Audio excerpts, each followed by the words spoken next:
Rain had been falling over the city since late afternoon. By nightfall, the streets were shining under the yellow lights of passing cars. People hurried beneath umbrellas, taxis splashed through puddles, and the smell of roasted corn mixed with the cold smell of wet concrete. But beneath an old market awning, where the rain could not reach completely, a 15-year-old boy sat quietly against a cracked wall. His name was Kofi. Most people in the city did not know his name. To them, he was just another homeless boy. Another child who slept on cardboard. Another face they could ignore. Kofi had learned not to expect kindness. Every morning, he woke before the market became crowded. He folded the thin piece of cloth he used as a blanket and hid it beneath a broken wooden crate. Then he searched through garbage bins behind shops. He collected plastic bottles, pieces of metal, old wires, and anything else he could sell. Some days, he earned enough for bread. Other days, he went to sleep hungry. The worst part was not the hunger. It was the gangs. Older boys controlled several corners of the market. They stole from younger children and demanded money from anyone who wanted to sleep in certain places. Kofi stayed away from them. He had learned that being invisible was sometimes the best way to survive. But there was one thing that made Kofi different. He loved broken things. Whenever someone threw away a damaged radio or phone charger, Kofi took it. He kept his little collection inside an old plastic bag. He had no teacher, no classroom, no expensive tools. He learned by watching repair workers through shop windows and studying old electronic parts he found in the trash. Slowly, he learned how wires worked. He learned how batteries stored power. He learned how charging ports failed. And sometimes, he made broken things work again. His dream was simple. He did not dream of becoming a millionaire. He dreamed of having a small room with a locked door, a real bed, 3 meals a day. And one day, if life gave him a chance, he wanted to study electronics. That evening, Kofi had just finished searching behind a row of shops when he noticed something unusual. Across the street stood one of the most expensive hotels in the city.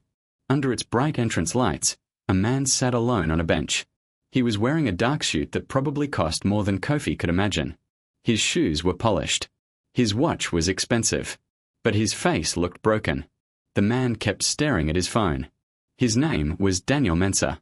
Everyone in the business world knew him. He was a millionaire and the owner of a large construction company. But that night, he did not look powerful. He looked desperate. Daniel tried making a call. The phone rang once. Then the screen went black. "No," he whispered. He pressed the power button again. Nothing. He tried the charger. Nothing. A hotel employee walked past him. Daniel called out for help, but the employee simply told him a technician could look at it in the morning. Daniel's face tightened. Morning is too late. Kofi watched from across the street. He could see the frustration in the man's eyes. Kofi knew that look. It was the look of someone who had run out of choices. He slowly crossed the street. "Sir." Daniel looked up. His eyes immediately moved over Kofi's dirty clothes, wet hair, and worn sandals. "What do you want?" Kofi took a step back. "I can fix phones." Daniel almost laughed. "You?" Kofi nodded. "Your phone isn't charging." Daniel stared at him. "And how would you know that?" "Because you tried the charger 3 times." For a moment, Daniel said nothing. Kofi pointed carefully toward the phone. "Your battery is completely drained. And I think the charging port is damaged." Daniel looked at the expensive phone in his hand. Then back at the homeless boy. "You think you can fix this?" "I can try."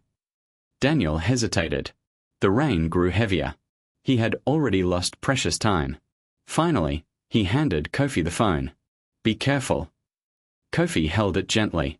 He examined the charging port under the hotel lights. Then his eyes widened slightly. He knew exactly what had happened. But he needed power. And suddenly, he remembered something. Earlier that afternoon, while searching through the market trash, he had found an old charging device with a damaged cable. It was still in his plastic bag. Kofi looked toward the dark market. If the device still worked, there was a chance. A very small chance. But sometimes, Kofi had learned, small chances were all poor people ever received. He looked back at Daniel. "I think I can make it turn on." Daniel stared at him. For the first time that night, there was a tiny spark of hope in his exhausted eyes. Neither man knew it yet, but that dead phone was about to change both of their lives forever.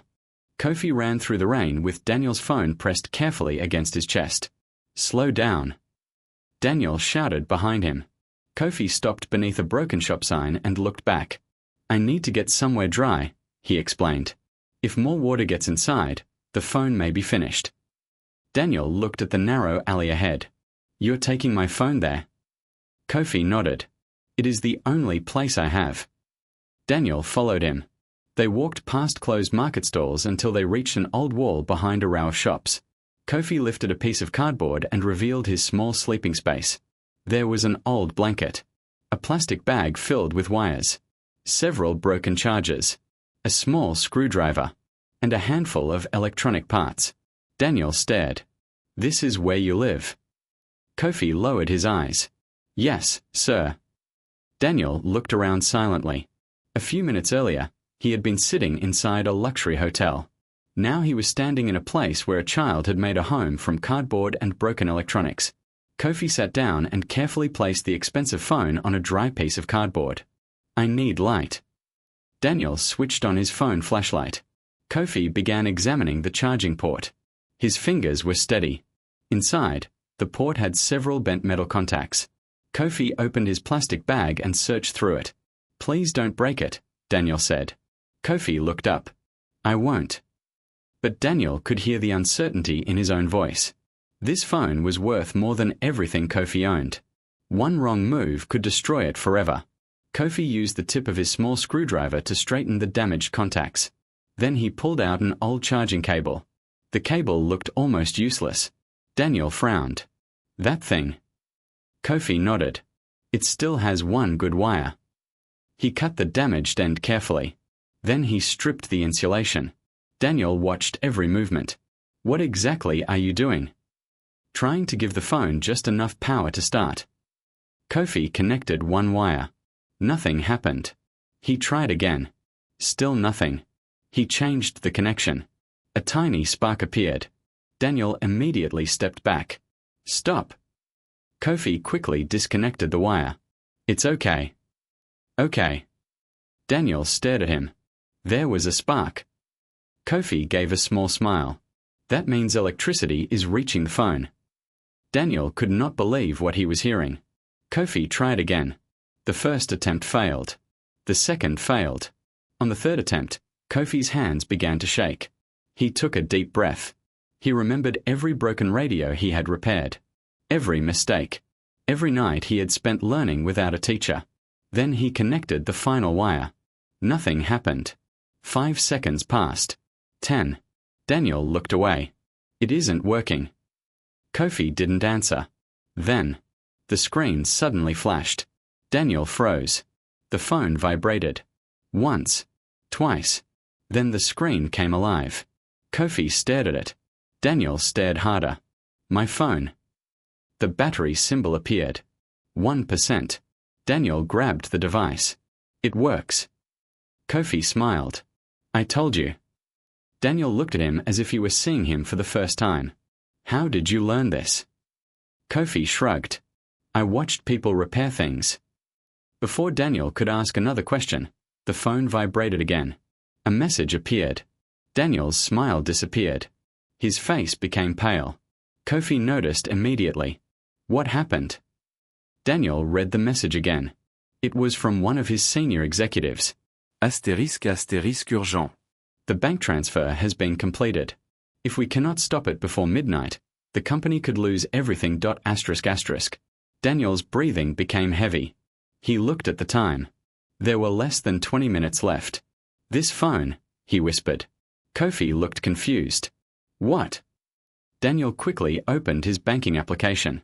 The information was still there. Without the phone, he would never have received the alert. Without the alert, he would have discovered the missing money too late. Daniel looked at Kofi. "You may have just saved my company." Kofi shook his head. "I only fixed a phone." Daniel reached into his wallet. "How much do you want?" Kofi looked at the money. Then at Daniel. "I don't want money." Daniel frowned. "Everyone wants money." "I want food." Daniel said nothing. And somewhere dry to sleep tonight, Kofi added quietly. That answer hit Daniel harder than any demand could have. He slowly put his wallet away. Then he looked at the boy's broken blanket. You don't have to sleep here tonight. Kofi looked up. You mean? I'll take you somewhere safe. Kofi hesitated. Daniel continued. And tomorrow, you will come to my company. Kofi's eyes widened. Why? Because I need someone who understands electronics. Daniel looked at the phone in his hand. And I think you may be much more valuable than you realize. Kofi nodded slowly.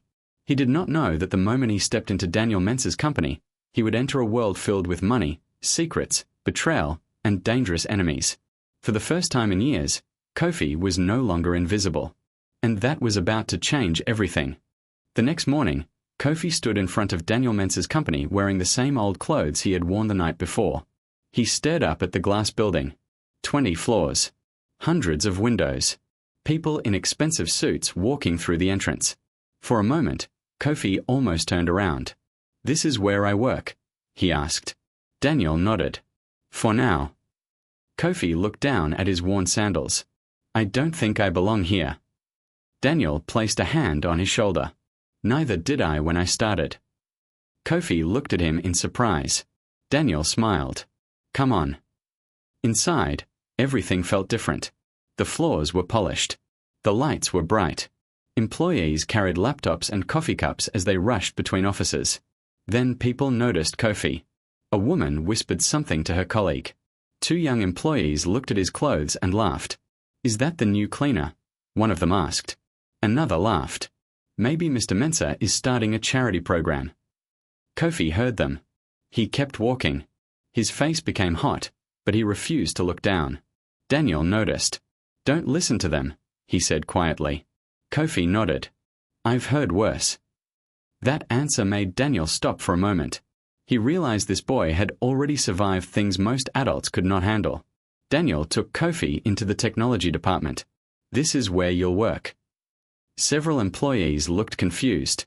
One man named Richard folded his arms. Sir, are you serious? Daniel looked at him. Very.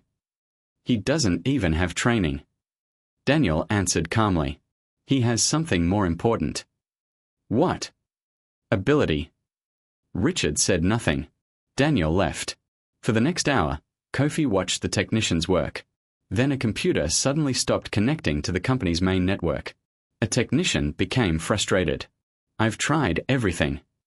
Kofi quietly watched. Can I look? The technician laughed. You. Kofi ignored him. He checked the cables. Then the network settings. He found a small error. Try it now. The technician restarted the system. The computer connected immediately. Everyone became silent.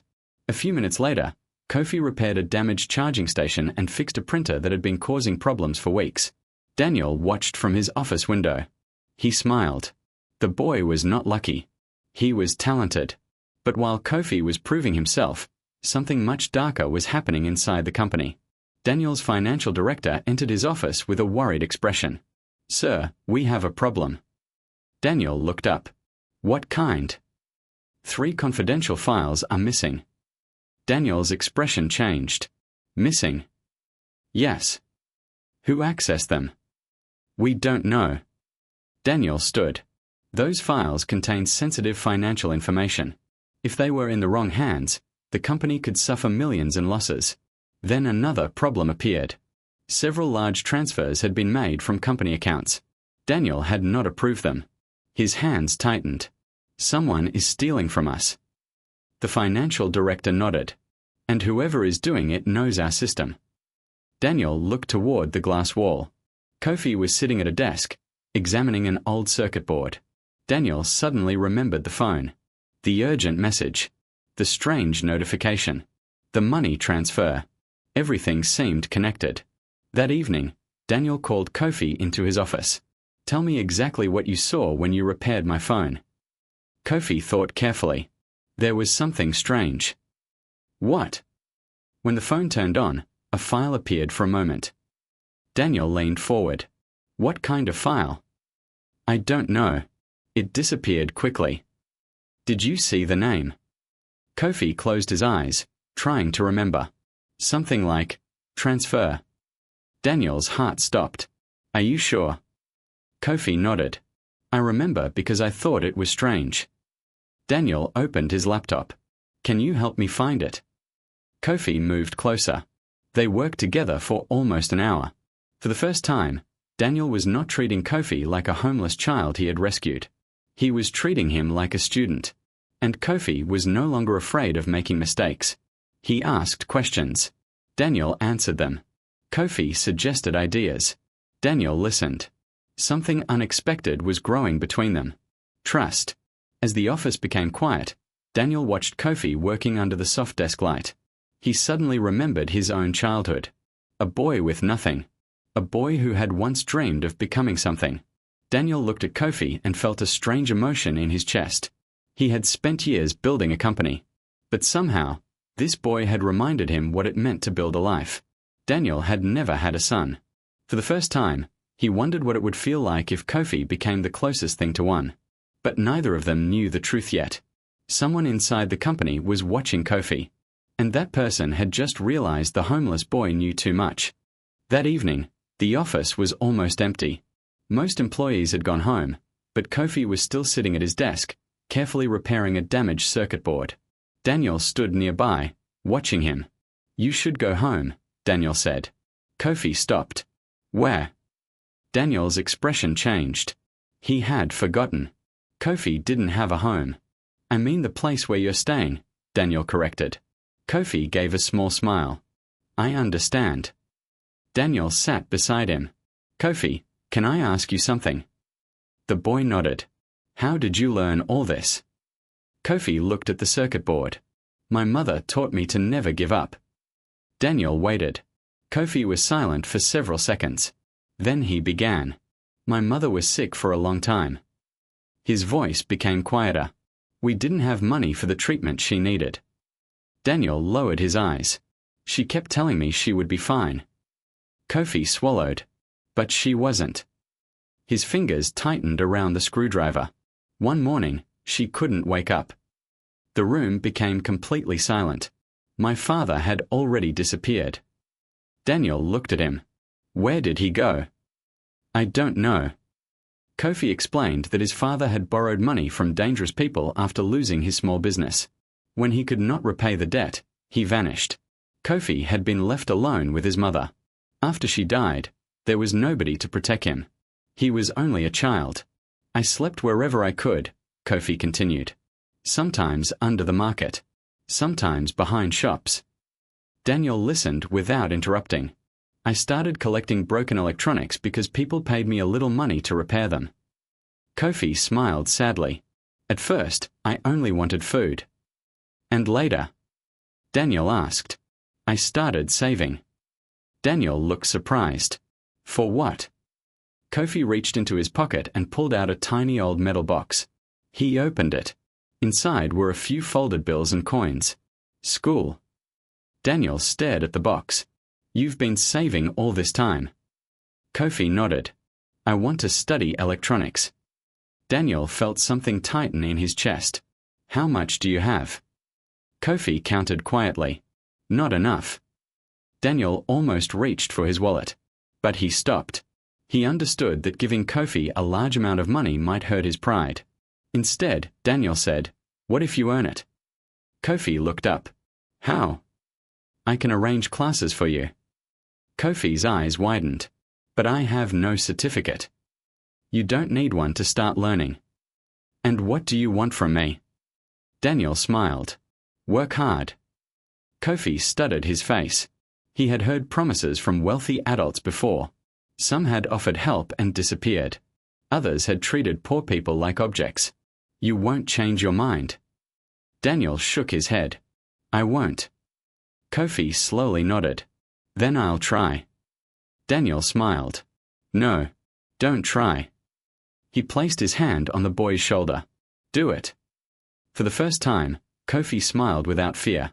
Over the next few weeks, their relationship changed. Daniel gave Kofi books.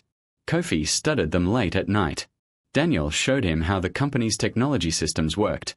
Kofi asked questions that sometimes surprised experienced employees. Slowly, people stopped laughing at him. They started respecting him.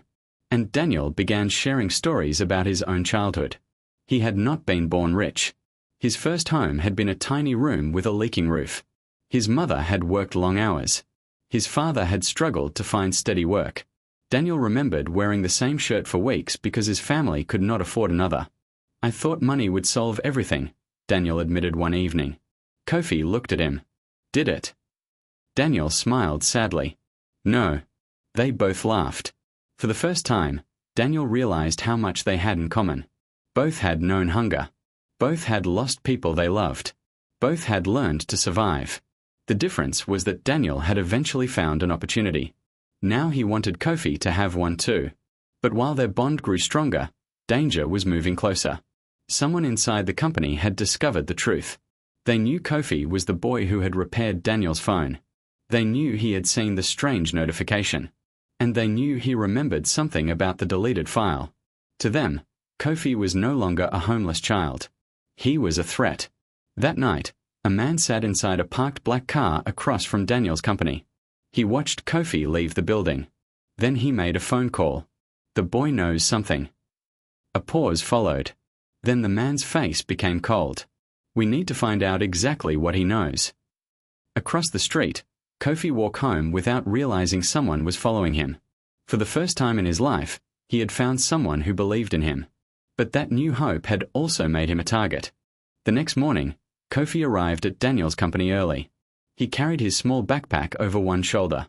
Inside were his schoolbooks, a screwdriver, and a few electronic parts Daniel had given him. For the first time in his life, Kofi felt like he belonged somewhere. He walked toward the technology department. Then he noticed several security officers standing near his desk. One of them stepped forward. "Kofi, we need to search your bag." Kofi froze. "Why?" "Company property is missing." "I didn't take anything." The officer opened his backpack. Kofi watched nervously as his books and tools were removed. Then the officer pulled out a small flash drive. Kofi stared at it. "That isn't mine." Another officer opened a folder. Inside were confidential company documents. Kofi's face went pale. "I've never seen those." A security manager shook his head. "They were inside your bag." "I swear they weren't." Employees gathered around. Whispers spread across the office. The homeless boy who had been treated like a genius yesterday was suddenly being treated like a thief. Kofi looked toward Daniel's office. Daniel was standing behind the glass. Their eyes met. Kofi's heart sank. Asterisk, does he believe them? Asterisk. Before Daniel could say anything, Marcus entered the room. Marcus was Daniel's trusted business partner. He wore a perfect suit and carried himself like a man who always knew what to do. "This is exactly what I warned you about," Marcus said. Daniel looked at him. "What did you warn me about?" "That bringing outsiders into the company was dangerous." Marcus turned toward Kofi. "He has no background, no records, no training, and now confidential files are found in his bag." Kofi's eyes filled with tears. "I didn't do it." Marcus gave a cold smile. "Then explain how they got there." Kofi had no answer. The board quickly became involved. Several directors demanded that Daniel fire Kofi immediately. "He is a liability. We cannot risk our company. Send him away before this becomes a public scandal." Daniel listened quietly. Then he looked at Kofi. The boy looked terrified. But Daniel noticed something else. Kofi looked hurt. Not because he might lose his job. Because he was afraid Daniel no longer trusted him. Daniel remembered the first night they met. Kofi had refused money. He had asked only for food and a safe place to sleep. Daniel could not believe that same boy would suddenly steal confidential files. "I need time to investigate," Daniel said. Marcus frowned. "There is nothing to investigate." Daniel turned toward him. "There is always something to investigate." The board members left angrily. Daniel then asked security to review the footage. At first, nothing seemed unusual. Then Kofi remembered something. "Wait." Everyone looked at him. "The security officer who searched my bag." "What about him?" Daniel asked. He touched my backpack before I left the technology department. The officer immediately denied it. I never touched his bag. Kofi shook his head. You did. Daniel ordered the footage to be replayed. The video showed Kofi walking past the security desk. A few seconds later, the same security officer stepped toward him. He briefly touched Kofi's backpack. The movement was quick, almost impossible to notice. But Daniel saw it. Marcus's face changed. Only for a second. But Daniel noticed. Pause the video. The footage stopped. Daniel stared at the screen. The evidence had been planted. But there was another question. Who had ordered it? Daniel looked at Marcus. Marcus remained calm. You are making a mistake, Daniel. Daniel's voice was cold. Maybe. He turned toward Kofi. From now on, you tell me everything you remember. Kofi nodded. That night, Daniel secretly met Kofi in a small conference room.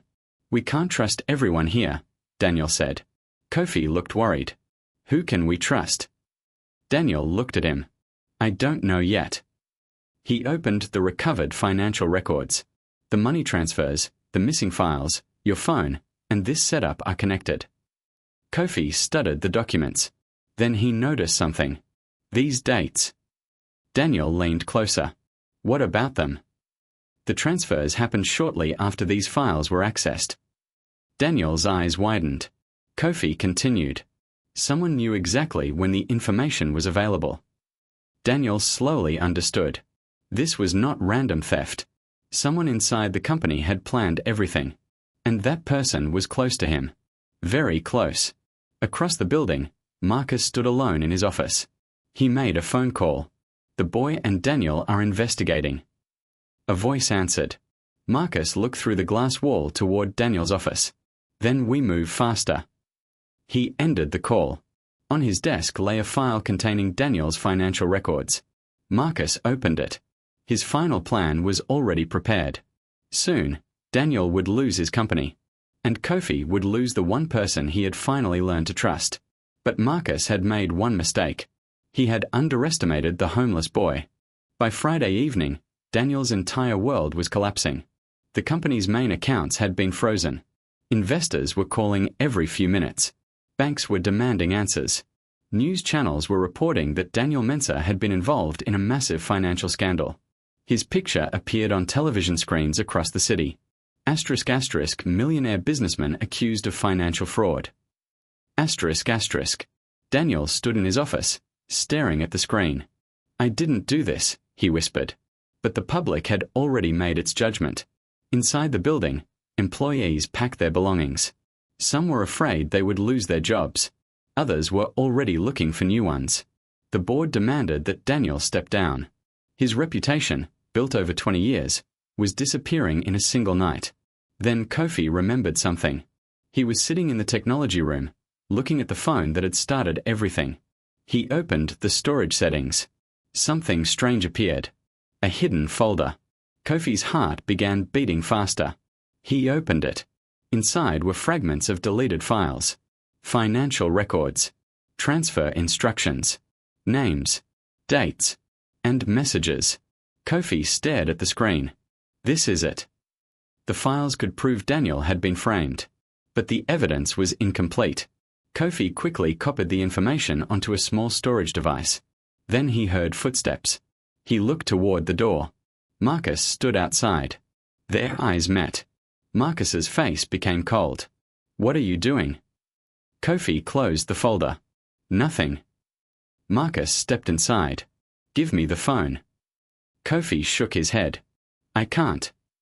Marcus's voice became threatening. You have no idea what you're holding.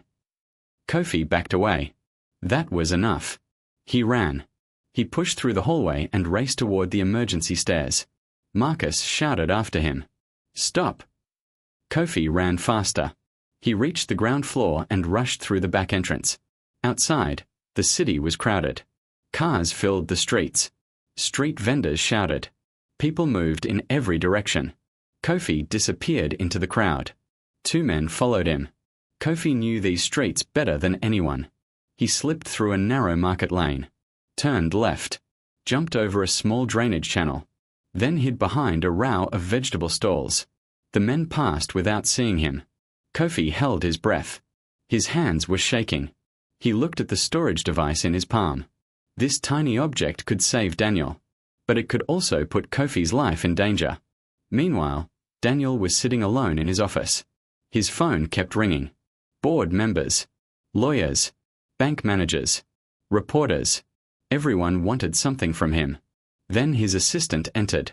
"Sir, the police are asking for another statement." Daniel closed his eyes. "What about Kofi?" "We can't find him." Daniel stood immediately. "Find him." "Sir, maybe he ran because he stole the files." Daniel turned sharply. "Kofi didn't steal anything." His voice was firm. "I know that boy." But somewhere in the city, Kofi was alone. He finally reached a small abandoned workshop where he sometimes repaired electronics. He locked the door behind him. Then he examined the files again. His heart sank. "It's missing." The final financial record was not there. Without it, the evidence was not enough. Kofi stared at the phone. Then he remembered the night he repaired it. The strange charging connection. The damaged port. The sudden spark. He suddenly understood. The phone had not simply been charged. The unusual connection may have forced the damaged storage system to create a temporary backup. Kofi's eyes widened. The original phone. He realized the missing evidence might still be stored inside it. But the phone was at Daniel's company. And Marcus was there. Kofi knew going back was dangerous. Still, he thought about Daniel. The first wealthy man who had treated him like a person. The man who had given him books instead of pity. The man who had believed in him. Kofi stood. "I have to go back." He slipped the storage device into his pocket. Outside, the city had grown dark. Kofi returned to Daniel's company through a side entrance. The building looked almost empty. He moved quietly through the shadows. But he didn't know Marcus was already inside the server room. Marcus held a container filled with important files. He was preparing to destroy everything. Then he heard a faint sound behind him. He turned. The door slowly opened. Kofi stood there. For a moment, neither of them moved. Marcus smiled. "So you came back." Kofi's heart pounded. But this time, he wasn't running. He had come for the truth. And he was ready to risk everything to get it. Marcus stared at Kofi from across the server room. For a few seconds, neither of them moved. Then Marcus smiled. "You should have stayed away." Kofi took a step backward. "I know what you did." Marcus's smile disappeared. "You know nothing." Kofi held up the storage device. "This proves everything." Marcus's eyes locked onto it. He suddenly lunged forward. Kofi moved quickly, slipping past him. Marcus grabbed his arm. "Give it to me." Kofi pulled away. The storage device fell to the floor. Both men reached for it. Kofi got there first. He grabbed it and ran. Marcus chased him through the hallway. But Kofi knew the building now. He rushed into Daniel's office. "Mr. Mensah." Daniel looked up. "Kofi." Kofi placed the storage device on the desk. "I found it." Daniel stared at him. "What is this?" "The missing evidence." Daniel connected the device to his computer. Files appeared across the screen. Bank transfers. Secret accounts. Fake invoices. Hidden payments. Names of employees who had helped Marcus. Daniel's face went pale. There it was. The truth. Marcus had been stealing company money for months. He had created false financial records and used other employees to hide the transfers. Then he had planned to make Daniel look guilty. Daniel slowly leaned back. "All this time?" Kofi nodded. Daniel looked at him. "You saved me." Kofi shook his head. "We saved the truth." Suddenly, the office door slammed open. Marcus stood there. His face was filled with anger. "You think this changes anything?" Daniel stood. "It changes everything." Marcus laughed nervously. "You don't have proof." Daniel pointed toward the computer.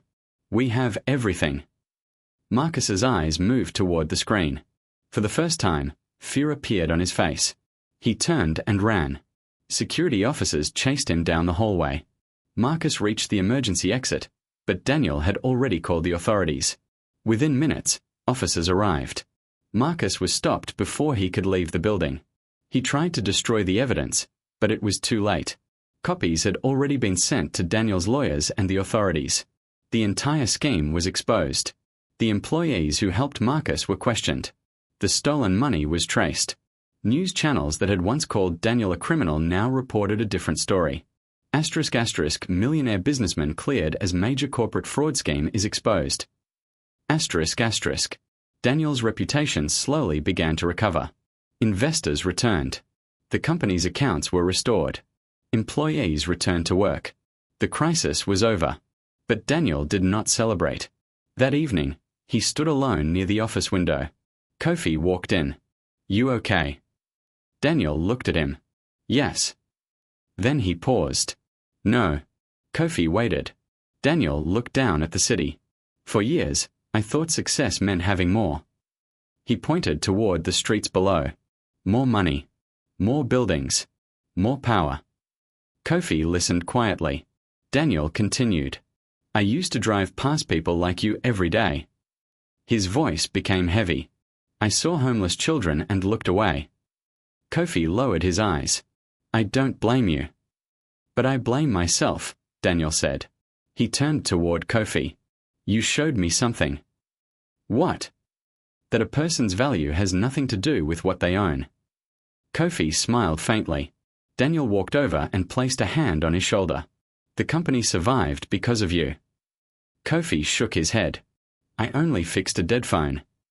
Daniel smiled. "No, Kofi." He looked into the boy's eyes.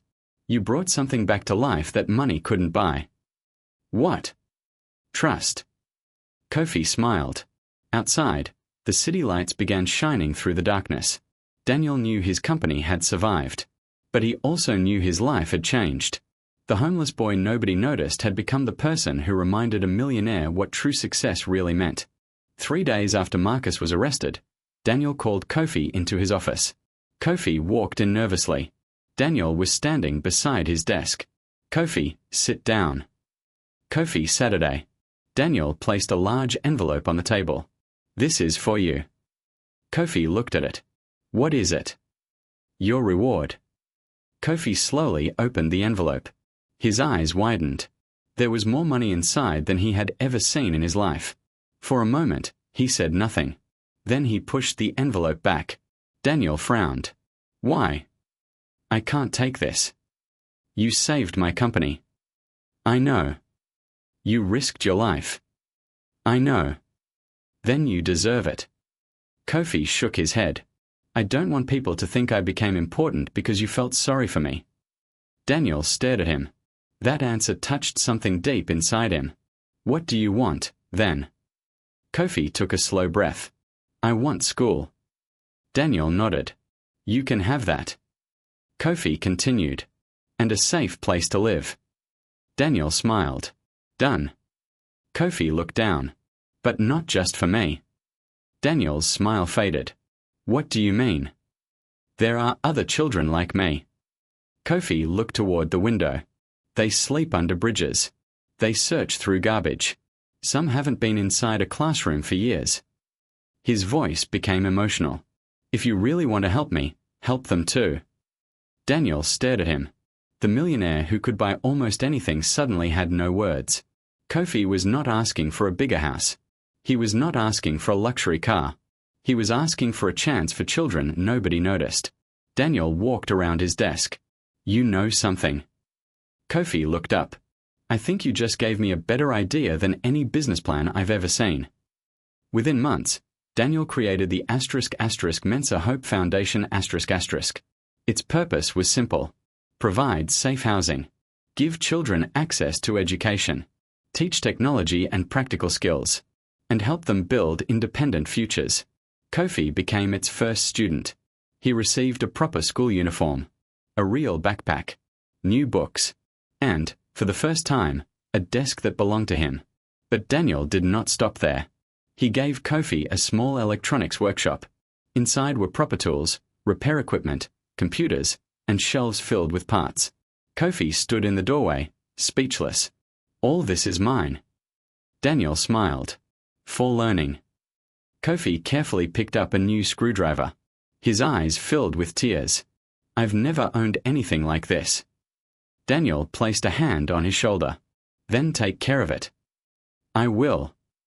As the months passed, Kofi's skills grew. He studied during the day and worked in the workshop after school. Daniel became his mentor. Sometimes they discussed business. Sometimes electronics. Sometimes life. Slowly, their relationship became something neither man had expected. Daniel was no longer simply Kofi's employer. He became family. And Kofi became the son Daniel had never had. One evening, Daniel drove Kofi to his new home. It was small but clean. There was a bed, a kitchen, a table, and a door that Kofi could lock. Kofi stood inside for several seconds.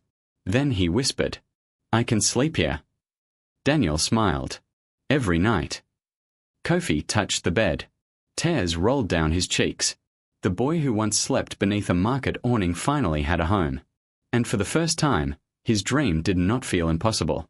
It felt like the beginning of something much bigger. 5 years passed. The boy who once slept beneath a market awning had become a confident young man.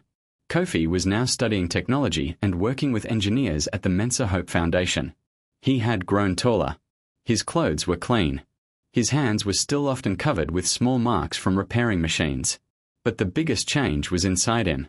Kofi had become an excellent technology expert.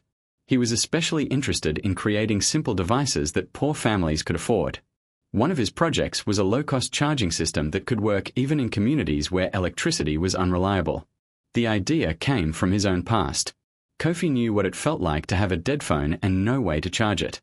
He knew what it meant to depend on broken wires and discarded parts. Now he wanted other people to have something better. Technology shouldn't only belong to rich people, Kofi often told his team. It should help everyone. Daniel watched him with pride. The foundation had also grown. What started as one small project had expanded into several African cities. There were schools, shelters, technology centers, training programs. Hundreds of children were now receiving opportunities that Kofi once thought were impossible.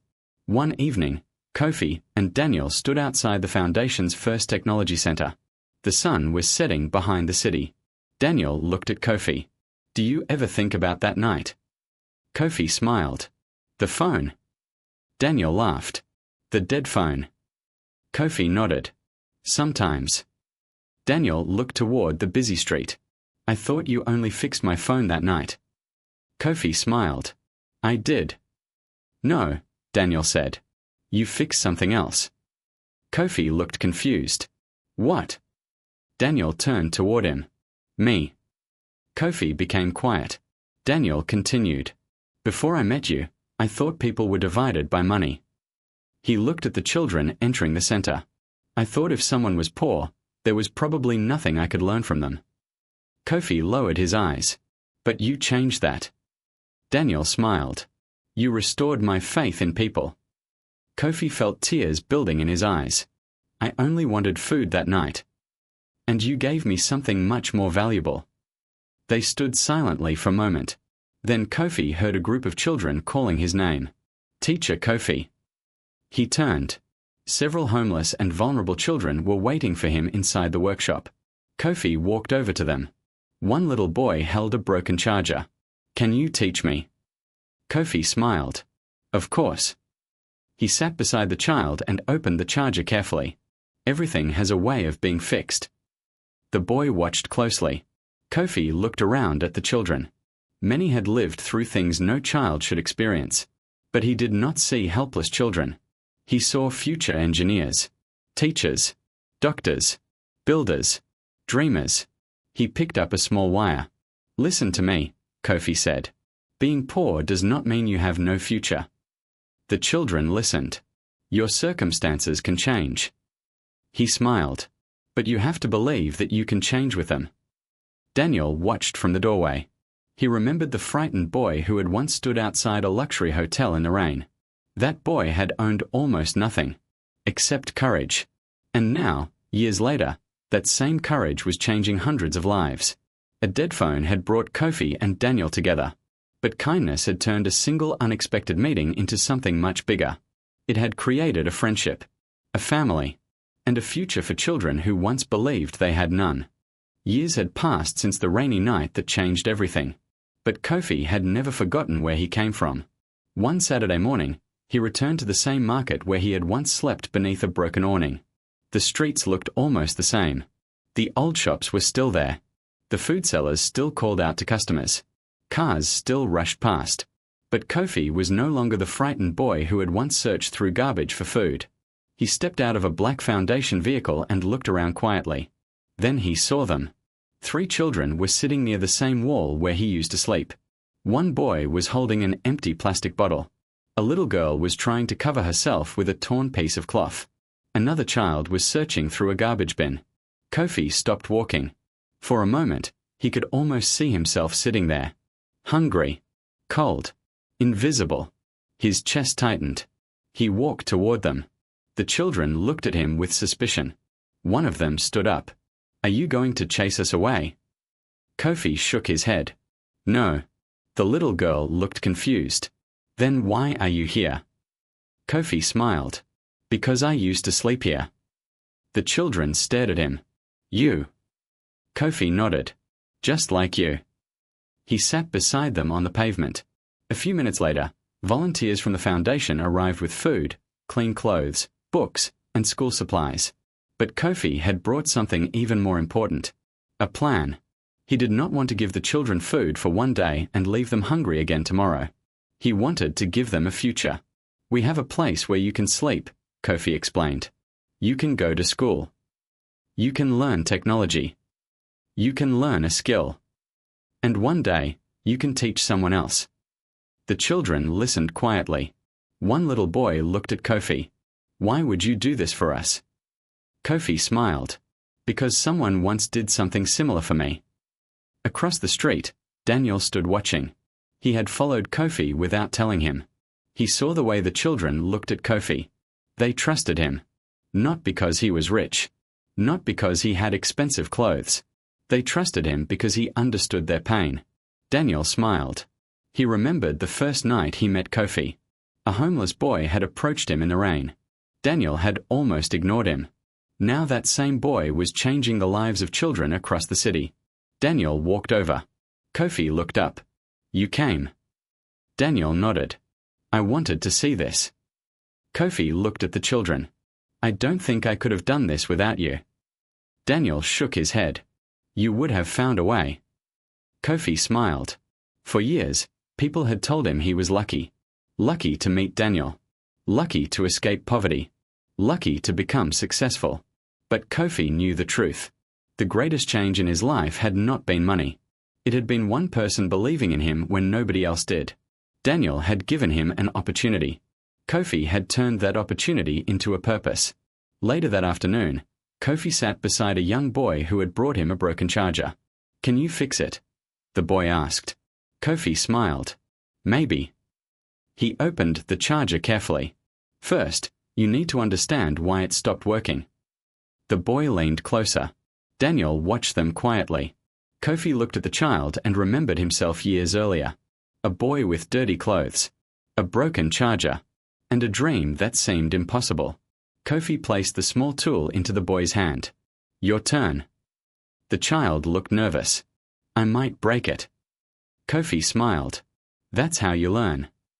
The boy carefully touched the wire. Kofi guided his hand. And in that simple moment, the meaning of their entire journey became clear.